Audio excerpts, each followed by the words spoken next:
नमस्कार, मैं रवीश कुमार। आप देख रहे हैं बजट पर त्वरित टिप्पणी। वैसे तो आज भी बाजार में अदानी समूह के शेयरों में गिरावट की चर्चा है। बजट की शानदार घोषणाएं भी इस समूह के लिए राहत लेकर नहीं आई हैं, लेकिन हमारा फोकस बजट पर है। जैसे जैसे बजट के और डिटेल आएंगे, विश्लेषण आएंगे, हमारी समझ और टिप्पणी में भी बदलाव होता रहेगा। इसलिए हमने इसे त्वरित टिप्पणी का नाम दिया है। यह पहला हिस्सा है, पार्ट 1। ऐसी और टिप्पणियों का इंतजार कर सकते हैं। हमें देखना चाहिए कि हम किस भारत की बात कर रहे हैं। उस भारत की जहां महीने का 25,000 रुपया कमाने पर आप चोटी के 10% आमदनी वाले समूह में आ जाते हैं, और यह सरकार का आंकड़ा है। क्या हम उस भारत की बात कर रहे हैं जिस भारत में 25 करोड़ से ज्यादा लोग महीने का 10,000 रुपए से भी कम कमाते हैं? उस भारत में कितने लोगों की आमदनी सालाना 7 लाख रुपए की है? कितने लोगों की आय 5 लाख रुपए सालाना है? अगर यह आंकड़ा होता, सरकार बताती, बजट में बताती, तो हम और भी बेहतर तरीके से जान पाते कि यह छूट कितने बड़े वर्ग को लाभ पहुंचाने जा रही है, कितने बड़े तबके को इस छूट से राहत मिलेगी। खासकर तब जब वह ब्याज दर बढ़ने के कारण ईएमआई के बोझ से दबने लगा है। हम मानकर चलते हैं कि 9 से 12 लाख कमाने वालों में ज्यादातर युवा भी होंगे, जिन्हें इस बजट में एक नया नाम मिला है, अमृत पीढ़ी। आप जानते हैं कि भारत में सरकारी तौर पर अमृत काल चल रहा है, और आपके घरों में जो बेरोजगार युवा हैं वे भी अमृत पीढ़ी कहलाएंगे। उन्हें अब बेरोजगार मत कहिए, अमृत पीढ़ी कहिए। काम भले ना मिला हो, मगर नाम मिल गया है। हम त्वरित टिप्पणी में इस बजट में युवाओं के लिए क्या है उस पर नजर डाल रहे हैं। आप देख रहे हैं रवीश कुमार ऑफिशियल, हमारा यूट्यूब चैनल है, फेसबुक पर भी हम मौजूद हैं। भारत के युवा अमृत पीढ़ी कहलाएंगे। 28 जनवरी को एनसीसी कैडेट को संबोधित करते हुए प्रधानमंत्री मोदी ने भी युवाओं को अमृत पीढ़ी कह दिया था। अमृत का संबंध अमर होने से होता है, सत्य और पवित्रता से होता है, लेकिन युवाओं के आसपास बनते और बिगड़ते अवसरों को देखिएगा तो अमृत कम, विष ज्यादा नजर आता है। याद रखिएगा कि हम सभी भूलोक के नागरिक हैं, जिसे मृत्यु लोक कहा जाता है। हम में से कोई भी अमर नहीं है, मगर अमरत्व के बिना अमृत की बात हो सकती है? कैसे हो सकती है? खैर, अब जब हो रही है तो इसे स्वीकार कर लेते हैं। तो हमारे युवा अमृत पीढ़ी के कहे जाएंगे। उनके जीवन में अमृत कितना है जल्दी से बताता हूं, आप त्वरित टिप्पणी देखते रहिए। 7 लाख सालाना कमाने वाला महंगाई से त्रस्त तो होगा ही, शायद वो भी मुफ्त अनाज योजना की कतार में खड़ा होगा। उसकी कमाई पर 0 टैक्स लगेगा, या उसके लिए राहत की बात हो सकती है। अगर इस आय वर्ग की संख्या सामने होती तो हम और बेहतर तरीके से समझ पाते। अगर वित्त मंत्री यह बता सकती हैं कि कितने हजार रुपए की छूट मिल रही है, तो यह क्यों नहीं बता दिया कि कितने लोगों को यह छूट मिल रही है? हम इस संख्या पर इसलिए जोर दे रहे हैं क्योंकि भारत में कमाने वालों का बड़ा हिस्सा बहुत मामूली कमाता है, वो टैक्स देने के लायक भी नहीं बन पाता है। यह ई श्रम पोर्टल है। अर्थशास्त्री अरुण कुमार ने इसके आंकड़ों का विश्लेषण किया है। उन्होंने यह लेख द वायर की साइट पर लिखा है। अरुण कुमार का कहना है कि ई श्रम पोर्टल पर 28 करोड़ लोगों ने ई श्रम पोर्टल पर पंजीकरण कराए हैं। इनमें से 94% लोग वो हैं जो 10,000 से कम कमाते हैं। मानकर चला जाता है कि ये सभी असंगठित क्षेत्र से जुड़े होंगे, तो आप इस क्षेत्र की हालत का अंदाजा लगा सकते हैं, जहां 26 करोड़ से ज्यादा लोग 10,000 रुपए से कम प्रति माह कमाते हैं। अरुण कुमार के अनुसार 28 करोड़ का 94% 26 करोड़ से अधिक होता है। अरुण कुमार ने लिखा है कि विश्व बैंक के अनुसार 13,000 रुपए प्रति माह कमाने वाला गरीब होता है, लेकिन यहां तो 10,000 की नौकरी भी नहीं मिल रही है, कम कमा रहे हैं। जिस देश के असंगठित क्षेत्र के 26 करोड़ लोग 10,000 रुपए प्रति माह से कम कमाते हैं, हम जानना चाहते हैं कि उस देश में बजट की इन घोषणाओं में ताली बजाने वाले कौन हैं? ये आंकड़े बताते हैं कि भारत के आम जन की आर्थिक स्थिति क्या है। क्या आप इस सच्चाई से नजर हटा सकते हैं? क्या इतना कम कमाने वाले देश के युवा भी बजट की घोषणाओं के बाद ताली बजा रहे होंगे? बता दीजिए। उम्मीद है पिछले साल मई की यह खबर आपको याद होगी। तब periodic labour force survey PLFS का आंकड़ा आया था। यह सर्वे 2019-20 के लिए था। इसमें बताया गया कि जो भी 25,000 रुपए महीने का कमाता है वो चोटी के 10% आमदनी पाने वालों में आ जाता है। क्या इसमें कोई बदलाव आ गया है? इतनी तरक्की आ गई है कि लोग 25,000 से ज्यादा कमाने लगे हैं। यह रिपोर्ट बताती है कि भारत में कमाई के कितने कम अवसर हैं। जो भी अवसर हैं वो कम मजदूरी, कम सैलरी वाले अवसर हैं। इस बजट में 6 से 9 लाख रुपए सालाना आय वालों को 15,000 रुपए कम टैक्स देने होंगे। पहले उन्हें 60,000 रुपए देने पड़ते थे, अब 45,000 रुपए टैक्स के तौर पर देने पड़ेंगे। 15 लाख सालाना कमाने वालों को राहत मिली है, ज्यादा मिली है। कम कमाने वालों से ज्यादा राहत ज्यादा कमाने वालों को मिली है, अगर मेरा गणित सही है तो। 15 लाख सालाना कमाने वालों को पहले 1,87,500 रुपया टैक्स लगता था, अब उन्हें 1,10,000 रुपया टैक्स देना होगा। यहां तक इस वर्ग में युवा ही आते होंगे जो अपनी नौकरी शुरू कर रहे होंगे या उनकी नौकरी के कुछ साल हो गए होंगे। निश्चित रूप से यह राहत की बात तो है, मगर इतनी बड़ी भी हेडलाइन नहीं है। महंगाई, स्कूल की फीस, मकान का किराया, EMI, ट्रांसपोर्ट का खर्चा, यह सब देखेंगे तो वह इस राहत का बहुत लाभ नहीं उठा रहा है। उसकी आर्थिक स्थिति में कोई बहुत बड़ा बदलाव नहीं होने वाला है। कायदे से यह छूट तो तब मिलनी चाहिए थी जब कोरोना के 2 साल के दौरान 9 से 12 लाख सालाना कमाने वाला वर्ग करा रहा था। बैंकों के ब्याज दर बढ़ने से उस पर EMI का बोझ बढ़ता जा रहा था और अब भी बढ़ता ही जा रहा है। कोरोना के समय यही वो तबका था जो EMI नहीं चुका पा रहा था। 7 लाख की छूट पर एक राय और आई है, किसी एक्सपर्ट की है। इस बजट में कहा गया है कि नई टैक्स व्यवस्था में 7 लाख की सालाना आय तक कोई टैक्स नहीं लगेगा। मगर अतिरिक्त राय, अलग राय यह है कि पुरानी व्यवस्था में तमाम छूट मिलाकर वैसे भी 7 लाख की आमदनी पर टैक्स नहीं लगता था, क्योंकि 5 लाख तक तो वैसे ही छूट थी और उसके अलावा 1.5 लाख की छूट दी जाती थी। फिर नई पेंशन स्कीम में निवेश करने के लिए 50,000 की छूट मिलती थी। तो एक तरह से 7 लाख वालों को 0 टैक्स की छूट मिलती थी। तो क्या इस ऐलान के जरिए आंकड़ों की बाजीगरी की गई है? इसे आप भी अपने स्तर पर चेक कर लीजिएगा, ठीक से देख लीजिएगा।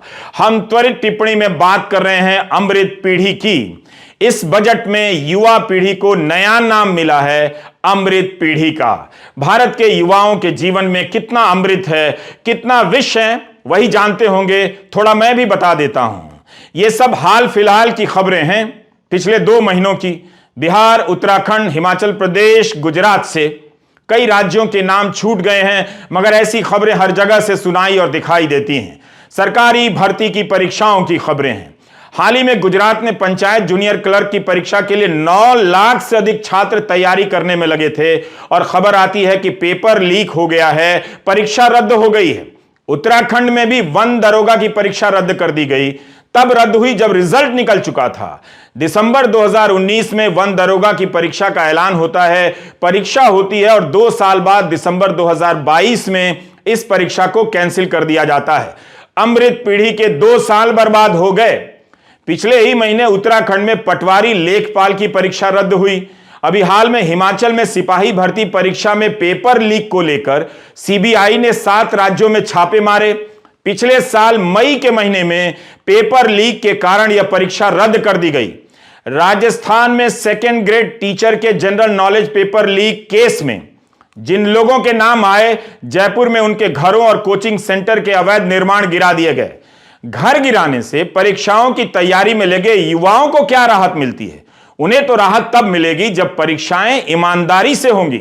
क्या यह अमृतकाल की तस्वीर हो सकती है? इन खबरों को देखकर कौन कह सकता है कि भारत की युवा पीढ़ी अमृत पीढ़ी हो गई है? तो आप देख रहे हैं बजट पर हमारी त्वरित टिप्पणी। अमृत पीढ़ी से पूछ लीजिए कि रोजगार की क्या हालत है। जिस देश के युवाओं को ईमानदार परीक्षा व्यवस्था ना मिलती हो, उसे अमृत पीढ़ी कहना अमृत का ही अपमान है। धर्म की राजनीति में फंसे युवाओं को पता ही नहीं चलेगा कि अमृत पीढ़ी कहकर उनका अपमान किया गया है। आर्थिक सर्वे में दावा किया गया है कि 2018-19 में बेरोजगारी की दर 5.8% थी, जो 20-21 में 4.2% हो गई। आंकड़ा 2 साल पुराना है। इसकी तुलना 2018-19 के बेरोजगारी के आंकड़ों से की जाती है। सर्वे में 21-22 या 22-23 के लिए बेरोजगारी दर का कोई डेटा नहीं दिया गया है। कम से कम आर्थिक सर्वे में ताजा आंकड़े दिए जा सकते थे। इस समय के आंकड़े तो ऐसा नहीं कहते कि रोजगार बढ़ रहा है, बेरोजगारी घट रही है। CMIE centre for monitoring Indian economy का डेटा है कि जनवरी में बेरोजगारी की दर 7.1% रही। 2 साल पहले का आंकड़ा देकर बताया जाता है कि बेरोजगारी घटी है। यह है अमृत काल की अमृत पीढ़ी का हाल और उसका अस्तित्व। बजट में 7 प्राथमिकताएं बताई गई हैं। इसमें से एक प्राथमिकता नंबर 6 है, जो युवाओं को समर्पित है। इस बजट में प्रधानमंत्री कौशल विकास योजना 4.0 लॉन्च की गई है। ओ 3 साल के भीतर लाखों युवाओं को coding, artificial intelligence, robotics, IoT, 3D printing, drones और सॉफ्ट स्किल्स में ट्रेनिंग दी जाएगी। 2015 में स्किल इंडिया लॉन्च की गई थी। 7 साल बाद इससे कितने युवाओं को ट्रेनिंग मिली है और इसके बाद जो रोजगार मिला है वो कैसा है, कितनी सैलरी का रोजगार है, हम नहीं जानते हैं। अगर यह योजना सफल है तब फिर हमारे युवाओं की कमाई 10,000 से कम या 25,000 से कम क्यों है? राज्यों में 30 नए इंटरनेशनल स्किल सेंटर बनाने की बात हुई है, ताकि बाहर के देशों में जो अवसर हैं उसका लाभ हमारे युवा उठा सकें। लेकिन इस योजना के पुराने संस्करण का क्या हुआ? सबसे पहले 2017 के बजट में अरुण जेटली ने 100 इंडिया इंटरनेशनल स्किल सेंटर खोलने की बात की थी। याद आया आपको? अरुण जेटली ने 2017 में 100 इंडिया इंटरनेशनल स्किल सेंटर खोलने की बात की थी। 2017 अगस्त में ही बताया गया था कि 14 सेंटर खुल भी चुके हैं और इस बजट में कहा गया है कि 30 खुलने वाले हैं। लेकिन अब आप पिछले साल 16 अप्रैल 2022 की PIB की प्रेस रिलीज देखिए। PIB सरकारी विभाग है, इसके जरिए सरकार अपनी सूचना जनता को देती है। प्रेस रिलीज में कहा गया है कि केंद्रीय मंत्री धर्मेंद्र प्रधान ने भुवनेश्वर में भारत का पहला skill India international centre launch किया है। बताइए, यहां पर national academy for skill teachers training बनाया गया था। जिस योजना में 2017 में 14 सेंटर बन गए थे, उसका पहला सेंटर 2022 में कैसे उद्घाटित किया जा रहा है? क्या पुरानी स्कीम को रीपैकेज करके आपको दिखाया जा रहा है? तो ठीक से देखिएगा। प्रेस रिलीज में दावा किया गया है कि ओडिशा के 75 लाख युवाओं को स्किल ट्रेनिंग के दायरे में लाया जाएगा। इसी तरह 12 मई 2022 की PIB की प्रेस रिलीज में कहा गया है कि वाराणसी में स्किल इंडिया इंटरनेशनल सेंटर स्थापित किया जाएगा, ताकि संयुक्त अरब अमीरात में रोजगार के अवसरों के लिए कुशल कार्यबल तैयार किए जाएंगे। इस हिस्से को आप YouTube में दोबारा से जाकर सुनिएगा, तब आपको झोल समझ में आएगा। क्या आप जानते हैं कि यह सेंटर बना है या नहीं बना है? बना तो इसके तहत कितने युवाओं को स्किल की ट्रेनिंग दी गई है और कितनों को यहां से ट्रेनिंग लेने के बाद, मैं बनारस वाले सेंटर की बात कर रहा हूं, संयुक्त अरब अमीरात में काम मिला है। तो भुवनेश्वर के स्किल सेंटर का आखिर होता क्या है? अप्रैल 2022 में आप स्किल इंटरनेशनल सेंटर बनाते हैं भुवनेश्वर में।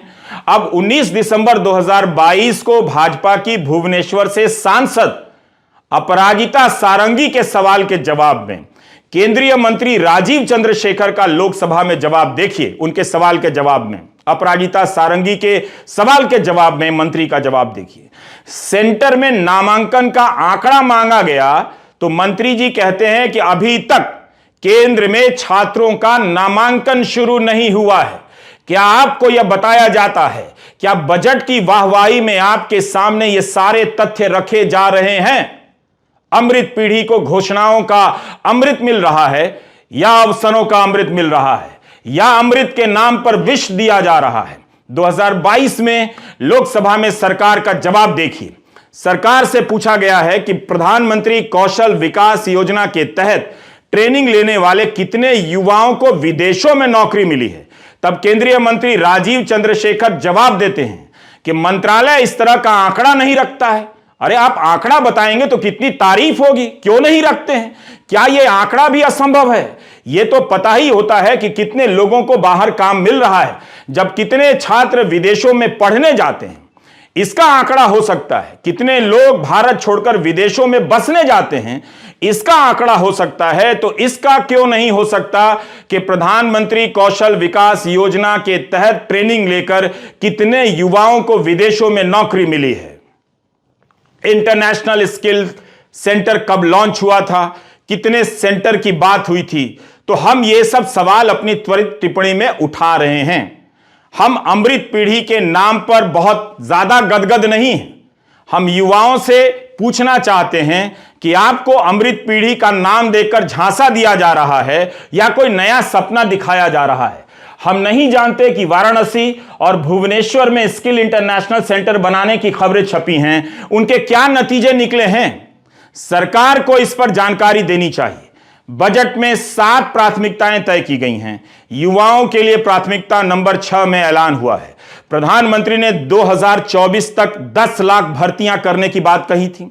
इस बजट में इस संख्या का उल्लेख तक नहीं है, जबकि वित्त मंत्री ने 740 एकलव्य मॉडल स्कूलों के लिए अगले 3 साल में 38,800 शिक्षकों और सपोर्ट स्टाफ की बहाली की बात कही है।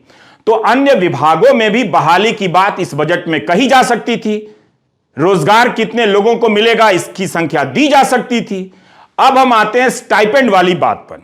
इसकी संख्या बताई गई है ताकि अमृत पीढ़ी को इसका सपना दिखाया जा सके। यही हम कह रहे हैं कि अमृत पीढ़ी के नाम पर युवाओं को झांसा दिया जा रहा है या कोई नया सपना दिखाया जा रहा है। कुछ मिल नहीं रहा है तो स्टाइपेंड मिल रहा है, ऐसा कुछ सपना है क्या? वित्त मंत्री ने कहा है कि अगले 3 साल में 47 लाख युवाओं को स्टाइपेंड यानी भत्ता दिया जाएगा। यह पैसा इन्हें अलग अलग कौशल ट्रेनिंग के दौरान दिया जाएगा। अब आप इस प्रेस रिलीज को ध्यान से देखिए। यह पिछले साल जुलाई की है, भारत सरकार के पत्र सूचना कार्यालय की है। हम पीआईबी की प्रेस रिलीज से बता रहे हैं जो 2016 और 2017 में दी गई है। पीआईबी की रिलीज में बताया गया है कि अगस्त 2016 में स्टाइपेंड देने की योजना शुरू हुई थी, लॉन्च हुई थी। 2020 तक 50 लाख युवाओं को इस स्कीम के तहत लाने की घोषणा हुई थी। 50 लाख, मगर जुलाई 2022 तक यानी 6 साल में 13.4 लाख युवाओं को स्टाइपेंड दिए गए हैं। 6 साल में आप 13.4 लाख युवाओं को स्टाइपेंड देते हैं, 50 लाख युवाओं को इस स्कीम के तहत स्टाइपेंड नहीं दे पाते हैं और अब दावा करते हैं और तालियां बजती हैं कि अगले 3 साल में 47 लाख युवाओं को स्टाइपेंड दिया जाएगा। इसलिए कहता हूं कि गोदी चैनलों को छोड़कर आपको रवीश कुमार ऑफिशियल देखना चाहिए, हमारा यूट्यूब चैनल देखना चाहिए। इतनी मेहनत कोई नहीं करेगा, यह सच्चाई आपके सामने नहीं रखी जाएगी। गोदी मीडिया की इंडस्ट्री आपको झूठ से घेर रही है और आप घिरे जा रहे हैं। 2020 तक 50 लाख युवाओं को भत्ते दिए जाने थे। अप्रेंटिसशिप प्रोग्राम के तहत वो संख्या पूरी नहीं हो पाती है। 2022 तक 13.4 लाख ही हो पाती है। अब ऐलान किया जाता है कि अगले 3 साल में 47 लाख युवाओं को अप्रेंटिसशिप के भत्ते दिए जाएंगे। यह हाल है अमृत पीढ़ी की स्कीम का और अमृत काल में इस स्कीम का। क्या मोदी सरकार 2024 के चुनाव में युवाओं के बीच रोजगार के आंकड़े की जगह स्टाइपेंड यानी भत्ता देने के आंकड़ों को लेकर जाना चाहती है? जिन्हें रोजगार चाहिए उन्हें ट्रेनिंग और भत्ते के नाम पर टहलाया जा रहा है। कौन नहीं जानता है कि इस देश में नौकरी की हालत खराब है। ज्यादातर नौकरियां कम पैसे की हैं, सरकारी भर्तियां कम होती जा रही हैं। क्या इस वजह से स्टाइपेंड का फॉर्मूला निकाला गया है? आप देख रहे हैं बजट पर हमारी त्वरित टिप्पणी पार्ट 1। और भी टिप्पणियां आएंगी। नमस्कार, मैं रवीश कुमार।